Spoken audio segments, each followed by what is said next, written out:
Yeah, what's good? Welcome in. So if you've been struggling with programming your hi-hats so that they sound organic, natural, you feel like they're making your beat sound kind of stale, then you should try this production technique. I feel like this is the best way to chop hi-hats and extract them from drum breaks. But real quick, before I get into the video, I want to tell you about my new sample pack, Lifted Noise Stole These Hi-Hats. It is a sample pack that takes multi-sampled hi-hat chops from drum breaks. It's not just a hi-hat pack, it is a finger drumming pack with 11 kits for your MPC, 11 kits for the sample track as well, and 11 drum break sources, loops, and 11 folders of chopped hi-hat chops. So I did use the technique I'm about to show you in this video to make all of these sample drum kits, MPC programs that you'll receive in this pack. So go over, check it out. PayHip, link is in the top of the description.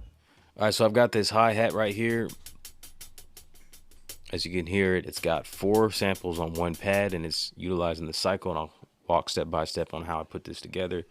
So it's the same sample source. I used a drum break that had a really nice hi-hat sample and program it that way. So this makes this easier when I'm programming itself, like I'm making beats. I don't got to worry about, you know, setting up like velocity variations like in the grid edit or different pitches or stuff like that. You just press the pad and you get that variation and it makes it sound organic. So what I'm going to do is start by grabbing the source material. I'm going to grab the same exact break that I used for this hi-hat. So I'm going to go open my browser. I've got it right here. Load it directly to the pad. All right, so now I've got the break on this pad. From here, I'll go right into my sample edit. And I'm going to start chopping. What I'll do is hit chop, and I'm going to use threshold.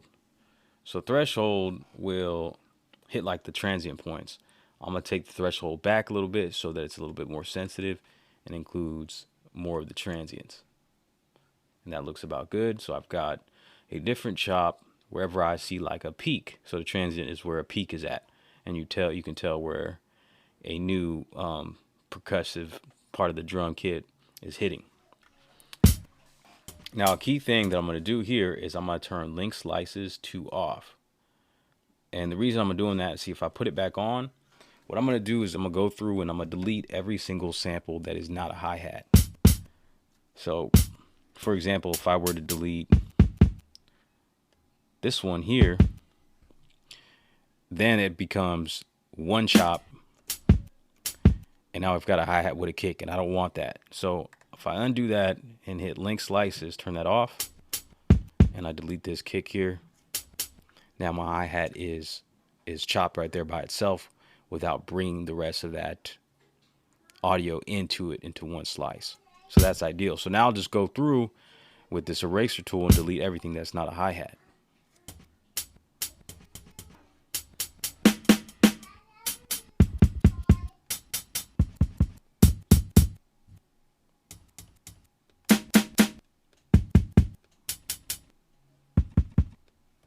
So I'm left with 4 hi-hats. Then I can zoom in a bit and fix up some of the start and end points. And this is also key that you have link slices off so that when I adjust the end point, it doesn't affect the start point of the next sample.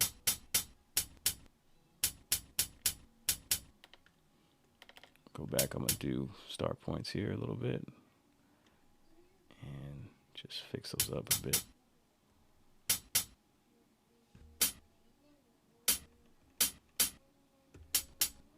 So now I got 4 chops. From here, I'll step out to the main screen. I'm going to select my track edit. And then I'm going to set this layer play to cycle, because I'm going to go over here to the sample tabs and I'm going to make sure that this same break is on every one of these layers for 4 of the layers. And I'm going to go back to the first one and I'm going to adjust the slice, change it from all, which is the whole break, to just the chop points. And I'm going to set slice 1 to layer 1, slice 2 to layer 2, and so on. So now I have a chopped hi-hat from a break It gives me a lot more of an organic sound. There you go. That is the video. Hope you found some value in that technique and that you use it. If you don't really feel like programming your hats like this and you find it to be quite a bit of work, I do highly recommend that you do put a little bit of work in as a producer and develop your own sound. Find your own sounds that work for you, that you like. But I do have a drum kit called Lifted Noise Stole These Hi-Hats. The link will be in the description at the very top, with 11 hi-hats set up like this, 11 drum kits. They are finger drumming kits as well, with all the sounds on there that you need to inspire some dope stuff or to also practice your finger drumming. All right, appreciate y'all. Leave a comment in the comment section. Until next time, keep on running with your dreams. Y'all bless. Peace.